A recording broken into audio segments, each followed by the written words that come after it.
Welcome to PS news. ముందుగా headlines చూద్దాం. వైసీపీపై తీవ్ర విమర్శలు చేసిన సీఎం చంద్రబాబు. శాంతి భద్రతలకు భంగం కలిగిస్తే ఉపేక్షించబోమన్న సీఎం. నేరాలను ప్రోత్సహిస్తున్నారంటూ వైసీపీపై ఆరోపణలు. చట్టం ముందు అందరూ సమానమేనని స్పష్టం చేసిన చంద్రబాబు. కేసీఆర్ పై సంచలన వ్యాఖ్యలు చేసిన వి హనుమంతరావు. జయశంకర్ అవమానించారంటూ కేసీఆర్ పై ఆరోపణ. జయశంకర్ త్యాగాలను మరవవద్దన్న వి హనుమంతరావు. మాటల్లో కాదు చేతల్లో గౌరవం చూపాలన్న విహెచ్. డిఎస్సీపై వైసీపీకి సవాల్ విసిరిన పట్టాభిరామ్. డిఎస్సీ ఆరోపణలకు ఆధారాలు చూపాలన్న పట్టాభిరామ్. బహిరంగ చర్చకు ఎందుకు రాలేదని వైసీపీని ప్రశ్నించిన నేత. విద్యార్థుల భవిష్యత్తుతో ఆడుకోవద్దన్న పట్టాభిరామ్. 156 లక్షలతో మార్కెట్ కమిటీ భవనాలకు శంకుస్థాపన. రైతుల కోసం మార్కెట్ యార్డ్ అభివృద్ధికి శ్రీకారం. వెంకటేశ్వరపల్లిలో అభివృద్ధి పనులకు మంత్రి పొన్నం. రైతులకు మెరుగైన మార్కెట్ సౌకర్యాలే ప్రభుత్వ లక్ష్యమని వ్యాఖ్య.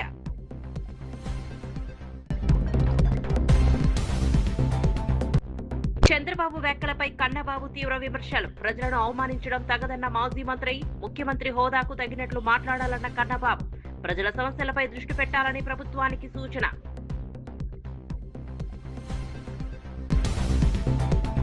చీరాలలో నిర్వహించిన సభలో ముఖ్యమంత్రి చంద్రబాబు నాయుడు వైఎస్ఆర్సీపీపై తీవ్ర విమర్శలు చేశారు. గంజాయి, బ్లేడ్ గ్యాంగ్లు, నేరాలకు పాల్పడే వర్గాలను ఆ పార్టీ ప్రోత్సహిస్తోందని ఆరోపించారు. శ్రీకాకుళంలో మాజీ మంత్రి కుమారుడు ప్రమాదానికి కారణమైన బాధితుడిని ఆసుపత్రికి తరలించలేదని విమర్శించారు. తర్వాత ఇతరులపై కేసులు మోపి తప్పించుకునే ప్రయత్నం చేశారని ఆరోపించారు. గొర్రెల కాపరి ప్రమాదంలో మరణించిన ఘటనపై కూడా బాధ్యతారహిత వ్యాఖ్యలు చేశారని అన్నారు. పరామర్శకు వెళ్లిన సమయంలో విధుల్లో ఉన్న పోలీసు అధికారిని చుట్టుముట్టి వైసీపీ నేతలు అసభ్యంగా ప్రవర్తించారని మండిపడ్డారు. రాష్ట్రంలో శాంతి భద్రతలను దెబ్బతీసే చర్యలను ప్రభుత్వం సహించబోదని, చట్టం ముందు అందరూ సమానమేనని ముఖ్యమంత్రి స్పష్టం చేశారు. మంత్రి ఇమ్మీడియట్ గా వెళ్లి వాళ్ళ తండ్రి కాబట్టి ఆ కొడుకు కేసు మాఫీ చేయడానికి వేరే వాళ్ళపైన కేసు పెట్టించాడు. వేరే వాళ్ళపైన కేసు పెట్టి ఈ కేసు మాఫీ చేసుకున్నారు. ఇప్పుడు రాష్ట్రం అంతా సీసీటీవీ కెమెరాలు పెట్టాను. ఎవడైనా దొంగతనం చేసినా, నేరాలు ఘోరాలు చేసినా కబద్దార్, మూడో నేత్రం మీ వెంటనే ఉంటుంది. ఎవరు తప్పించుకోలేరు. అందులో మొత్తం వచ్చాయి. వస్తే ఈయనంటాడు చాలా చిన్న పిల్లోడు చంపేశాడు, ఏమవుతుందని మాట్లాడతాడు.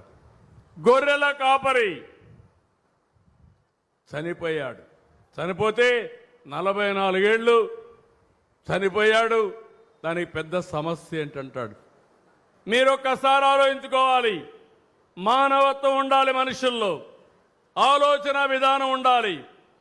మొన్న దానిపైన చూడడానికి పోయి రోడ్డంతా స్తంభింపజేస్తూ వెళ్ళారు. విశాఖపట్నం నుంచి 1 గంట జర్నీ, 7 గంటలు వెళ్ళారు. అక్కడ ఒక పోలీస్ ఆఫీసర్, ఒక మహిళ, ప్రజలను కాపాడవలసిన మహిళ, కాకి బట్టలు వేసుకున్న మహిళ.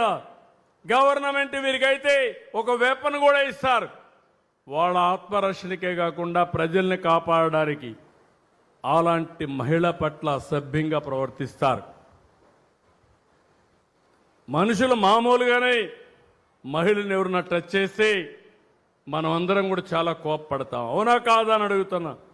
వెకిలి చేష్టలు చేస్తారు, ఇష్టానుసారంగా చేస్తారు. కడానావిడిని మాప్ చేసేసి ఇష్టానుసారంగా అసభ్యంగా ప్రవర్తిస్తే కనీసం కండెం చేసే పరిస్థితి లేకుండా పోయింది.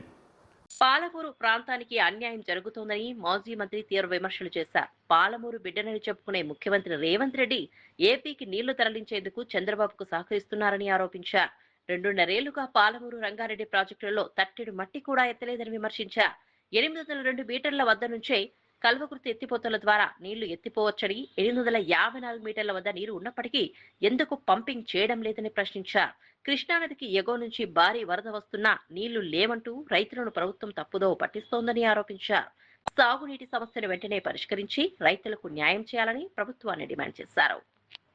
రకాలకు వస్తాయి నీళ్లు. అంటే ఏడ్చిన మొగుడు వస్తే నా మొగుడు కూడా వస్తాడు అనేటువంటి పాత సామెత నా మీద బదనాం లేకుండా నాగార్జున సాగర్ నిండితే చాలు నల్లగొండకైతే నీళ్ళు వస్తాయి. ఈ పాలమూరు ఏమన్నా కానీ బదనాం అయితే ముఖ్యమంత్రి అవుతాడని ఇట్లా అనుకుంటుండా, ఇది ఒక డౌట్ కూడా వస్తుంది. లేదు పాలమూరుకు నీళ్ళు లేకుండా నేను ఎండబెడితేనే శభాష్ అని చంద్రబాబు నాయుడు అంటాడని రేవంత్ రెడ్డి అనుకుంటుండా తెలుస్తలేదు. ఏం పాలమూరు బిడ్డ బాబు, ఒక ఆయన పాలమూరు బిడ్డ, ఒక ఆయన పాలమూరు అల్లుడు, ఇద్దరు శని పట్టిండు మీరు మాకు. పాలమూరు అల్లుడు అయిన ఆయన ఎవరు ఉత్తమ్ కుమార్ రెడ్డి మాకు శనే, పాలమూరు బిడ్డ అని చెప్పుకునే రేవంత్ రెడ్డి ఒక శనే కాదు. మాకు నిజంగా పాలమూరు చీమునెత్తురుంది, ఆ ప్రజల యొక్క దుఃఖం తెలుసు అంటే నీవు గొప్పగా ప్రయత్నం చేసి నీవు శ్రమపడి చెమటోడ్చి మేధస్సు రంగరించి 10 రూపాయలు ఖర్చు పెట్టి నీళ్లు ఇచ్చేది ఏమీ లేదు. ఒక్క చుక్క ఉన్న వ్యవస్థ ద్వారా ప్రకృతి ఇచ్చిన నీళ్లను వదులు. ఇప్పుడు పాలమూరు రంగారెడ్డిని చేపట్టడానికి నీకు చేత కాలే, 3వ సంవత్సరం నడుస్తా ఉంది, ఇప్పటికీ తట్టెడు మట్టి తీయలే పాలమూరు రంగారెడ్డిని పూర్తి చేయడానికి. ఆ పని మొదలు పెట్టడానికి నీకు మనసు వస్తలేదు. ఓకే, ప్రకృతి ఇచ్చినటువంటి ఏటి నీళ్లనైనా ఇవ్వనికే నీకేమి ఇబ్బంది, మనసు లేదా? ఒక్కసారైనా ఏమో అనిపించదా? లక్షల మంది రైతులు కళ్ళలో ఒత్తులేసుకొని ఎదురు చూస్తూ వాళ్ళ కళ్ళ ముందల నీళ్లు పోతున్నాయి కృష్ణాల. ఎవయ మొగడా అంటానంటే అధికారులతో మీటింగ్లు పెట్టించి నీళ్లు లేవని ఓ భ్రమలు కల్పించి ఎల్లినో అని కరువు అని రాబోయే రోజులలో ఏదో భూతం ఉందన్నట్లు నీళ్ల చుక్కలే లేవన్నట్లు ఈ రకమైనటువంటి మాయ చేసేటువంటి దుర్మార్గ ప్రచారం చేస్తున్నారు. మేము డిమాండ్ చేస్తున్నాం ముఖ్యమంత్రి గారిని, సభ్యత లేకుండా మాట్లాడడం మాకు ఏనాడు లేదు, సభ్యతతో గౌరవంతో మాట్లాడుతున్నాం. లేక అవకాశం వచ్చింది పాలమూరు కని నువ్వే చెప్పినావు. నీకు వచ్చిన అవకాశము పాలమూరును ఆదుకోవడానిక, అవసరమైనప్పుడు పాలమూరు పక్కన నిలబడడానిక, నువ్వు కూడా ఒక బల్లెం తీసి పొడవడానిక నీకు అధికారం ఇచ్చింది ప్రజలు? గతంలో చీరాలలో నిర్వహించిన జాతీయ చేనేత దినోత్సవ కార్యక్రమంలో బీసీ సంక్షేమ శాఖ మంత్రి సవిత పాల్గొన్నారు. రాష్ట్రంలోని 73,000 మంది చేనేత కుటుంబాలకు 180 కోట్లతో నేతన్న సేవ పథకాన్ని అమలు చేస్తున్నట్లు తెలిపారు. హ్యాండ్లూమ్ యూనిట్లకు 200 యూనిట్లు, పవర్ లూమ్లకు 500 యూనిట్ల వరకు ఉచిత విద్యుత్ అందిస్తున్నామని వెల్లడించారు. చేనేత రంగాన్ని బలోపేతం చేయడం ప్రభుత్వ ప్రధాన లక్ష్యమని చెప్పారు. ప్రముఖ చేనేత నాయకుడు ప్రగడ కోటయ్య జయంతిని రాష్ట్ర పండుగగా నిర్వహిస్తున్నామని తెలిపారు. మంగళగిరిలో 10 కోట్లతో ప్రగడ కోటయ్య స్మృతివనం నిర్మిస్తున్నట్లు వెల్లడించారు. సంప్రదాయ చేనేతలను పరిరక్షిస్తూ నేత కార్మికుల జీవనోపాధి మెరుగుపడేలా ప్రభుత్వం చర్యలు తీసుకుంటోందని మంత్రి సవిత స్పష్టం. కుటుంబ సభ్యులందరికీ మరొక్కసారి చేనేతల దినోత్సవ శుభాకాంక్షలు తెలియజేస్తూ మరి నిజంగా ఈ రోజు రంగరంగ వైభవంగా ఈ రోజు మరి ఏదైతే అన్న నందమూరి తారక రామారావు గారు చేనేతలను ఎలా అక్కన చేర్చుకున్నారో మరి ఆయన స్ఫూర్తితో ఆయన ఆశయాలు కొనసాగిస్తున్న వ్యక్తే మన చంద్రన్న అనే విషయం కూడా మరొక్కసారి మీకు అందరికీ తెలియజేస్తున్నాం. మరి రాష్ట్రం విడిపోయి 14-19లో మరి చేనేతలకు స్వర్ణయుగంగా జరిగిందన్న విషయం మరొక్కసారి మీకు అందరికీ తెలియజేస్తున్నాం. మరి ఒక్క ఛాన్స్ అని చెప్పి చేనేతలు 1924లో ఏ విధంగా ఆత్మహత్యలు చేసుకున్నారో, ఎన్ని పథకాలను రద్దు చేశారో మన అందరికీ తెలుసు.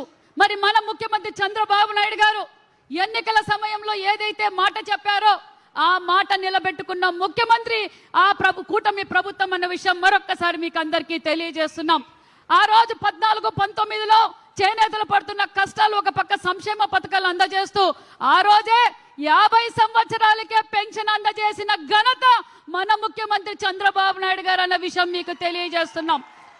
మరి మళ్ళీ మనం కూటమి ప్రభుత్వంలో అధికారంలోకి వచ్చాం, మళ్ళీ చేనేతలకు స్వర్ణయుగంలో జరుగుతోందన్న విషయం మీకు అందరికీ తెలియజేస్తున్నాం. ఒక పక్క 50 సంవత్సరాలకే పెన్షన్, ఏదైతే ఎన్నికల సమయంలో మనం మాట ఇచ్చారో మన ముఖ్యమంత్రి గారు ఉచిత విద్యుత్తు అన్నాం. మరి హ్యాండ్లూమ్కి 200 యూనిట్లు, పవర్ లూమ్కి 500 యూనిట్లు అందజేసిన ఘనత కూటమి ప్రభుత్వం అన్న విషయం మీకు తెలియజేస్తున్నాం. మరి మేము ఎన్నికల మేనిఫెస్టోలో మన ముఖ్యమంత్రి గారు చెప్పలేదు నేతన్న సేవ ఇస్తానని. మొన్నటి రోజు సార్ రాష్ట్ర ఆర్థిక పరిస్థితులు బాగలేవు, అయినా నేతన్నలకు నేతన్న సేవ ఇవ్వాల్సిందే. ఎంతమంది అర్హులుంటే అంతమందికి నేతన్న సేవ మీరు ఇవ్వండి. నేతన్నలు పడుతున్న కష్టాలు నాకు తెలుసు. నేతన్నలు మన పార్టీకి పేటెంట్ హక్కు, ఆనాటి నుంచి ఈటాని వరకు మనం నేతన్న సేవ ఎంతమంది అయితే నేత నేస్తున్నారో వారందరికీ నేతన్న సేవ అందజేయండి అని చెప్పిన ఘనత కూడా మన ముఖ్యమంత్రి చంద్రబాబు నాయుడు గారు అన్న విషయం తెలియజేస్తున్నాం. ఈ రోజు 73,000 మందికి సుమారుగా 180 కోట్ల రూపాయలతో నేతన్న సేవా పథకాన్ని అమలు పరుస్తున్నామన్న విషయాన్ని మీకు తెలియజేస్తున్నాం. ఒక పక్క ప్రధానమంత్రి నరేంద్ర మోడీ గారి ఆశీర్వాదంతో మరి ముఖ్యమంత్రి గారి విజన్తో మన పవన్ కళ్యాణ్ గారి సహకారంతో మన యువగల అధినేత నారా లోకేష్ బాబు గారితో మరి ఎన్నికల సమయంలో మన యువగల అధినేత నారా లోకేష్ బాబు గారు మాట ఇచ్చారు ప్రగట కోటయ్య గారు అంటే చేనేత, చేనేత అంటే ప్రగట కోటయ్య గారి జయంతి 111వ జయంతి మనం రాష్ట్ర మాజీ మంత్రి కురసాల కన్నబాబు ముఖ్యమంత్రి చంద్రబాబు చేసిన వ్యాఖ్యలపై తీవ్ర అభ్యంతరం వ్యక్తం చేశారు. జగన్ ను కలిసేందుకు వచ్చిన రైతులు, మహిళలు, యువతను గంజాయి, బ్లేడ్ బ్యాచ్లుగా అభివర్ణించడం అవమానకరమని అన్నారు. ప్రజల సమస్యలు వినాల్సిన ముఖ్యమంత్రి ఇలాంటి వ్యాఖ్యలు చేయడం బాధాకరమన్నారు. అధికారంలో ఉన్నవారు బాధ్యతాయుతంగా మాట్లాడాలని సూచించారు. ప్రజాస్వామ్యంలో ప్రతి ఒక్కరికి తమ అభిప్రాయాన్ని వ్యక్తం చేసే హక్కు ఉందని గుర్తు చేశారు. ప్రజలను కించపరిచే వ్యాఖ్యలు మానుకొని వారి సమస్యల పరిష్కారంపై దృష్టి పెట్టాలని కోరారు. రాజకీయ విమర్శలు వేరని, ప్రజలను అవమానించడం వేరని పేర్కొన్నారు. ముఖ్యమంత్రి హోదాకు తగిన విధంగా వ్యవహరించాలని కన్నబాబు హితవు పలికారు. ఒక తరాన్ని అవమానిస్తున్నారు మీరు. అంటే రోడ్డు మీదకి వచ్చి గొంతెత్తిన ప్రతివాడు బ్లేడ్ బ్యాచిని, ప్రతివాడుని గంజా బ్యాచేనా? ఒక రైతు, ఒక యూత్, ఒక మహిళ మాట్లాడిన ప్రతి ఒక్కరూ డిఎస్సిలో పోస్టులు అమ్మేసుకున్నారని పెద్ద ఎత్తున మీకు విమర్శలు వస్తూ ఉంటే, మీరు పునీతుల్లాగా నిగ్గు తేల్చుకోవడానికి సిబిఐ విచారణ వేయడం మానేసి ఉత్తుత్తి సవాళ్ళు, ఉత్తర కుమారుల సవాళ్ళు చేస్తే ఎలా? అందుకే ఇవాళ రోడ్డు ఎక్కి పెద్ద ఉద్యమమే జరుగుతుంది. జగన్మోహన్ రెడ్డి గారు ఆ రోజే చాలా క్లియర్. టీడీపీ నేత కొమ్మారెడ్డి పట్టాభిరాం వైఎస్ఆర్సీపీపై తీవ్ర విమర్శలు చేశారు. విజయవాడ సెంటర్ లో జరిగిన ఘటన వైసీపీకి ట్రైలర్ మాత్రమేనని వ్యాఖ్యానించారు.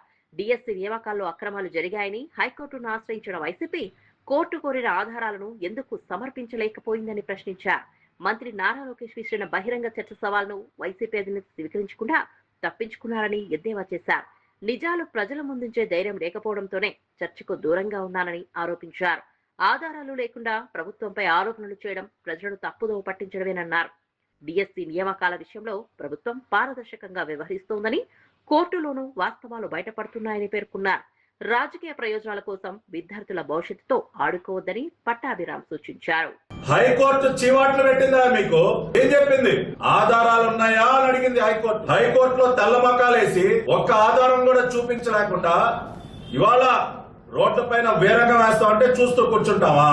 మీ ఇష్టానుసారం నగరంలో ఉన్నటువంటి ప్రజల్ని ఇబ్బంది పెట్టే విధంగా మేము గంజాయి మొక్కల్ని, మాఫియా, మద్యం మాఫియా డాన్లను వేసుకుని రోడ్డు మీదకి వస్తామంటే తెలుగుదేశం పార్టీ, నగర ప్రజలు కూడా చూస్తూ ఊరుకునే పరిస్థితి ఉండదు.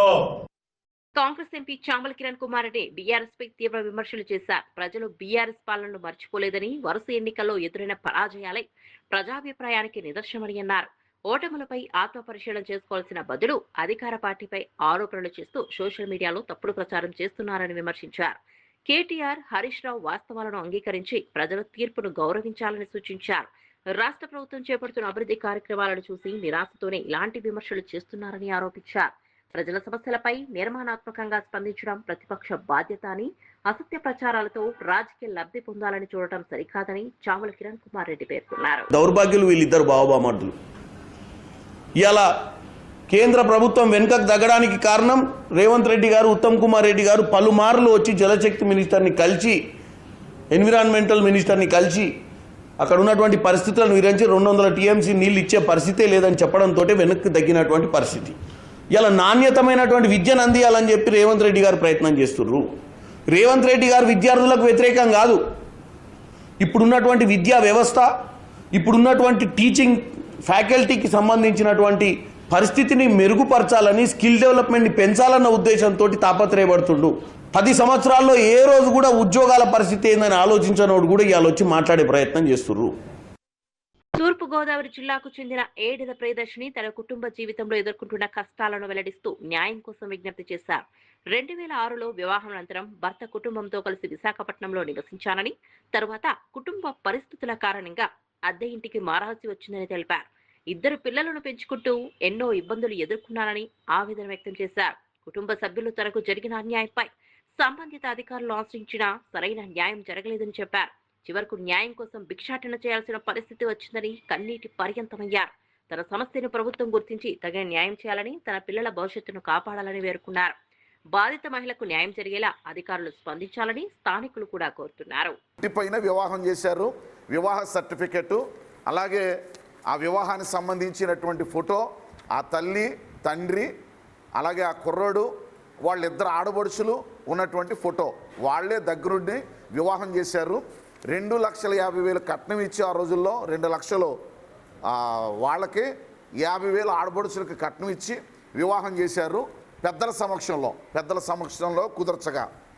పెళ్ళైన తర్వాత ఈ అమ్మాయి అలాగే ఏడుదో దొరబాబు అంటే ఈ అమ్మాయి భర్త తండ్రి ఉద్యోగరీత్యా విశాఖపట్నం ఉన్నారు కనుక రఘుదేపురం నివాసం అయిన ఎయిర్పోర్ట్లో ఉన్నటువంటి క్వార్టర్స్లో 2006 నుండి 2019 వరకు వాళ్ళు అక్కడే ఒకే ఇంట్లో అనగా అబ్బులు గారు మాంగారు గంగమ్మ గారు దొరబాబు ప్రియదర్శిని వీళ్ళ ఇంకా చిన్నాడబడుచు శాంతి కొమ్ము శాంతి స్వాతి అనేటువంటి అమ్మాయి ఒకే ఇంట్లో ఉన్నారు దాదాపు 2019 వరకు. 2019లో ఆయన రిటైర్ అయిపోయిన సందర్భంలో ఆయన బయలుదేరి విశాఖపట్నం నుంచి రఘుదేపురం సొంతింటికి అబ్బులు గారు గంగమ్మ గారు వచ్చే ముందు తన కొడుకుని కోడల్ని ఎయిర్పోర్ట్ క్వార్టర్స్ ఎదురుగా ఉన్నటువంటి అపార్ట్మెంట్లో, అది కూడా అక్షయ కిరణ్ అనేటువంటి తెలుగు వారపత్రిక ఆయన పేరు సత్యకిరణ్ గారు, ఆయన ఇంట్లో వాళ్ళే పెట్టి ఈ ఆడబడుచులు వీళ్ళు కూడా ఆ ఇంట్లో నివాసం పెట్టి వచ్చారు. అక్కడి నుంచి వచ్చేసారు. ఇక్కడికి వచ్చిన తర్వాత సంవత్సరానికి అంటే దాదాపు ఈ గంగమ్మ గారు చనిపోయింది ఎప్పుడమ్మా 19/4/2019 సంవత్సరంలో ఇక్కడికి వచ్చేసారు. ఇక్కడికి వచ్చినటువంటి జూన్ నెల 11వ తారీఖు జూన్ మాసం అంటే 6వ నెల 2020లో వాళ్ళ అత్తగారు చనిపోయింది. 2019లో ఇక్కడికి వచ్చారు, సంవత్సరం అవ్వకుండా వాళ్ళ అత్తగారు చనిపోయింది. వాళ్ళ అత్తగారు చనిపోయిన తర్వాత మళ్ళీ వీళ్ళు ఎక్కడ మాజీ మంత్రి వి హనుమంతరావు కీలక వ్యాఖ్యలు చేశారు. ఒక సందర్భంలో కేసీఆర్ ప్రొఫెసర్ జయశంకర్ తాను మాత్రమే ఉన్న సమయంలో కేసీఆర్ జయశంకర్ ను అవమానించేలా మాట్లాడారని వెల్లడించారు. ఆ వ్యాఖ్యలు విని తాను తీవ్రంగా బాధపడ్డానని చెప్పారు.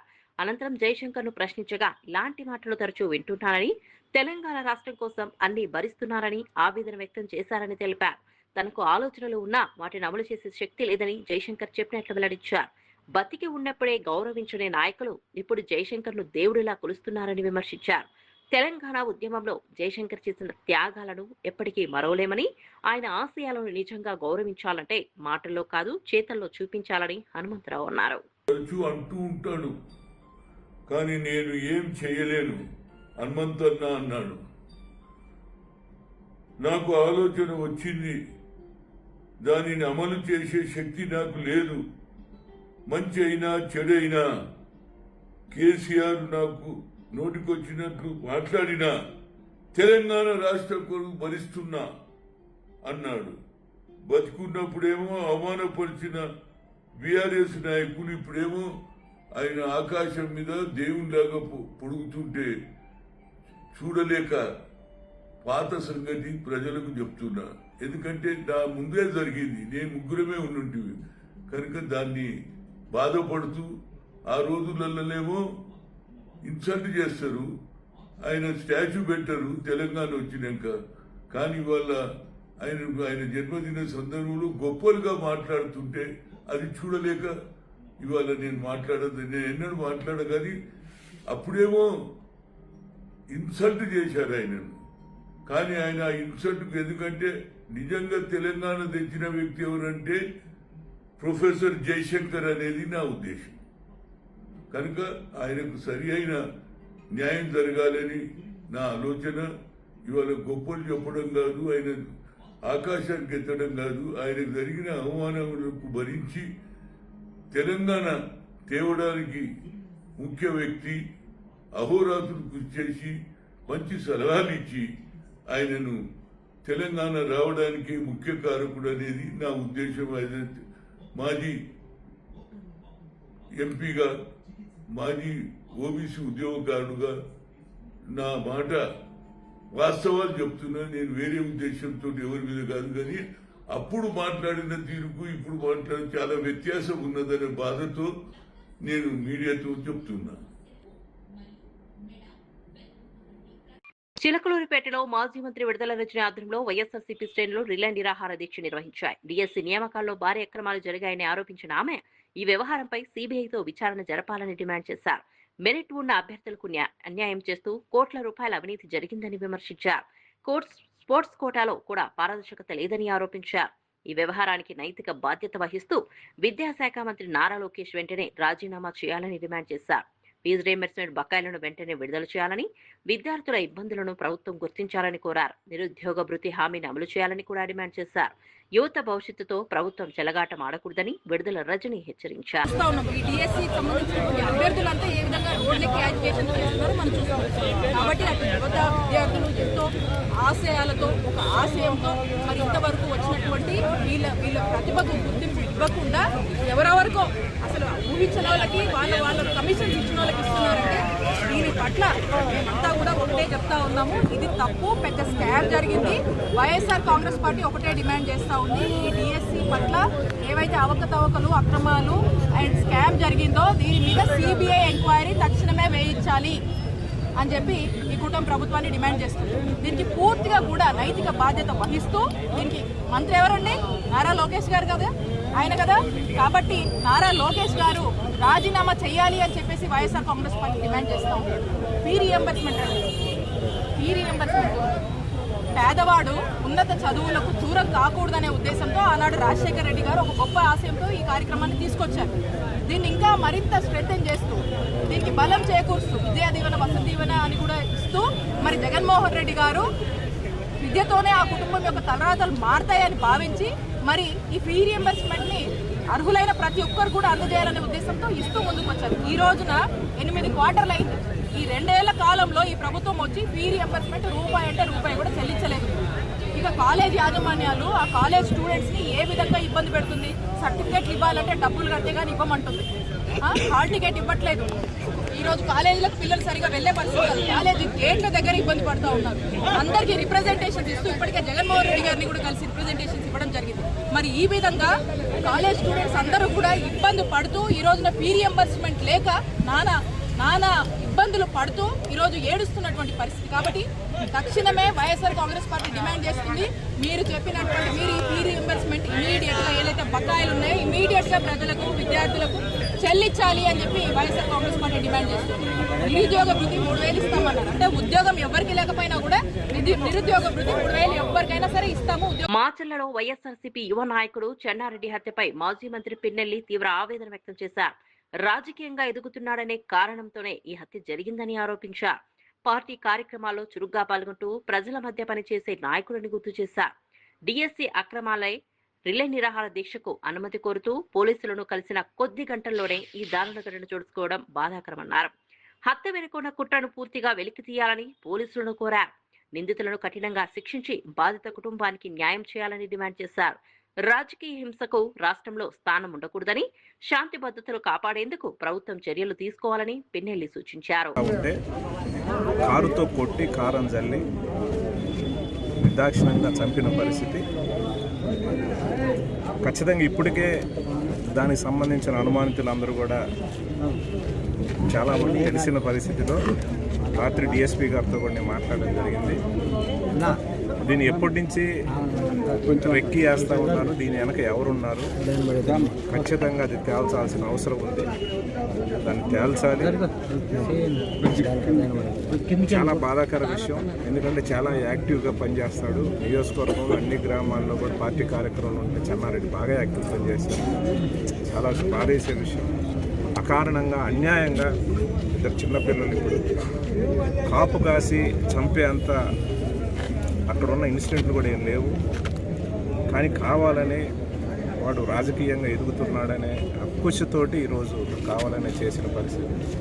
దీని వెనక ఎవరున్నా కూడా కన్సల్ట్ డిఎస్పీ, ఎస్పీ గారితో కూడా నేను మాట్లాడుతున్నా. ఇది తేల్చాలి.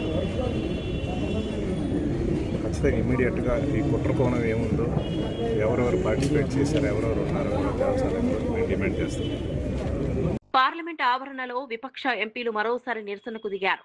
వర్షం కురుస్తున్నప్పటికీ తమ ఆందోళనలు కొనసాగించారు. విద్యార్థులపై జరిగిన దాడుల అంశంపై కేంద్ర హోంమంత్రి అమిత్ షా సభలో సమాధానం చెప్పాలని డిమాండ్ చేశారు. ఈ విషయంపై ప్రభుత్వం ఎందుకు స్పందించడం లేదని ప్రశ్నించారు. అమిత్ కనిపించడం లేదు అనే ప్లకార్డులు ప్రదర్శిస్తూ నిరసన తెలిపారు. విద్యార్థుల హక్కులను కాపాడాల్సిన బాధ్యత కేంద్ర ప్రభుత్వానిదేనని పేర్కొన్నారు. సభలో చర్చ జరిపి వాస్తవాలను దేశ ప్రజలకు తెలియజేయాలని కోరారు. అధికార పక్షం ఈ అంశాన్ని తప్పించుకోవడానికి ప్రయత్నిస్తోందని విపక్ష సభ్యులు ఆరోపించారు.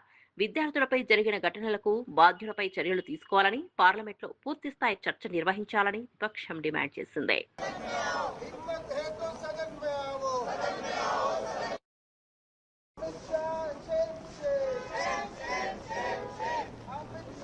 कैमरामैन लगा दो तो जो खाली हो, मैं नहीं ऐसे कर पाऊंगा। सदन में आओ, सदन में आओ, सदन में आओ, सदन में आकर जवाब दो,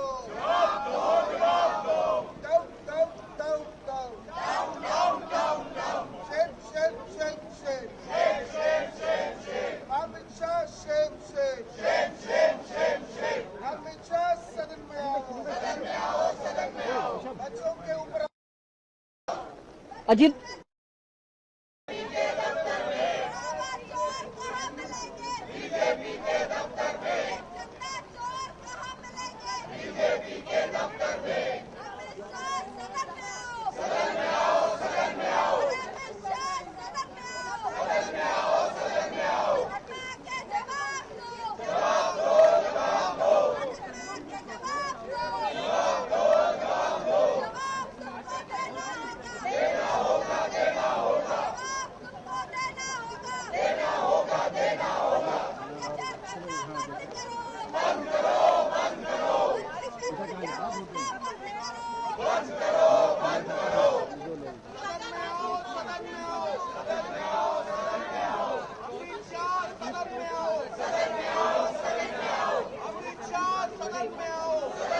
కరీంనగర్ జిల్లా వి సైదాపూర్ మండలంలోని వెంకటేశ్వరపల్లి గ్రామంలో వ్యవసాయ మార్కెట్ కమిటీ అభివృద్ధి పనులకు మంత్రి పొన్నం ప్రభాకర్ శంకుస్థాపన చేశారు. 156.50 లక్షల వ్యయంతో పరిపాలనా భవనం, open cover shed, arch, borewell, lighting తదితర సౌకర్యాలను ఏర్పాటు చేయనున్నట్లు తెలిపారు.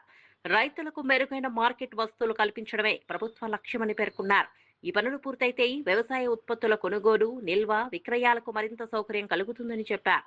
రైతులకు అవసరమైన మౌలిక సదుపాయాలు కల్పించేందుకు ప్రభుత్వం కట్టుబడి ఉందని వెల్లడించారు. కార్యక్రమంలో జిల్లా collector Chitra Mishra, market committee chairman Dontha Sudhakar, వివిధ గ్రామాల సర్పంచులు, ప్రజాప్రతినిధులు, అధికారులు పాల్గొన్నారు. మార్కెట్ యార్డును ఆధునికంగా అభివృద్ధి చేసి రైతులకు మరింత ప్రయోజనం చేకూరేలా చర్యలు తీసుకుంటామని మంత్రి స్పష్టం చేశారు. గోడౌన్ కట్టడానికి నిధులు కేటాయిస్తామనే మాట ఈ సందర్భంగా మనవి చేస్తూ, అదేవిధంగా ఇప్పుడున్నటువంటి వర్షాల దృష్ట్యా ప్రతి గ్రామ ప్రజాప్రతినిధి, పౌరుడు ఇంకుడు గుంతతో పాటుగా ఫామ్ పౌండును, అదేవిధంగా 2.5 ఎకరాల నుండి ఒక బావిని తవ్వుకోవడానికి విబిజి రామ్జీ కింద నిధులు ఇస్తుంది. ఊర చెరువు కూడా చేసుకోవచ్చు.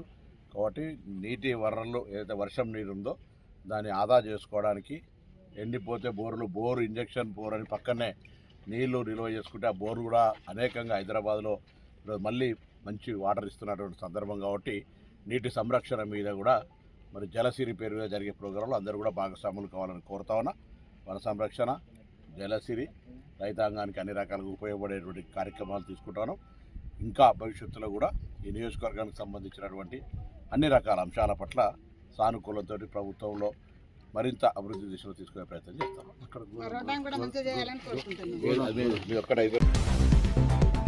వైసీపీపై తీవ్ర విమర్శలు చేసిన సీఎం చంద్రబాబు, శాంతి భద్రతలకు భంగం కలిగిస్తే ఉపేక్షించబోమన్న సీఎం, నేరాలను ప్రోత్సహిస్తున్నారంటూ వైసీపీపై ఆరోపణలు, చట్టం ముందు అందరూ సమానమేనని స్పష్టం చేసిన చంద్రబాబు,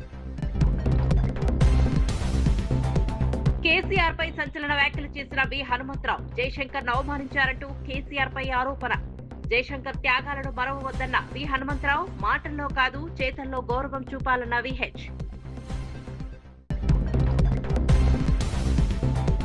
డిఎస్సీపై వైసీపీకి సవాల్ విసిరిన పట్టాభిరామ్, డిఎస్సీ ఆరోపణలకు ఆధారాలు చూపాలన్న పట్టాభిరామ్, బహిరంగ చర్చకు ఎందుకు రాలేదని వైసీపీని ప్రశ్నించిన నేత, విద్యార్థుల భవిష్యత్తుతో ఆడుకోవద్దన్న పట్టాభిరామ్.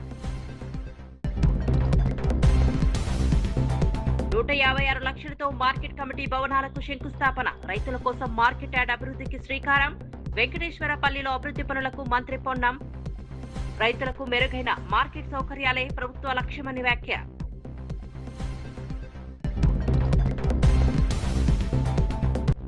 చంద్రబాబు వ్యాఖ్యలపై కన్నబాబు తీవ్ర విమర్శలు. ప్రజలను అవమానించడం తగదన్న మాజీ మంత్రి, ముఖ్యమంత్రి హోదాకు తగినట్లు మాట్లాడాలన్న కన్నబాబు. ప్రజల సమస్యలపై దృష్టి పెట్టాలని ప్రభుత్వానికి సూచన.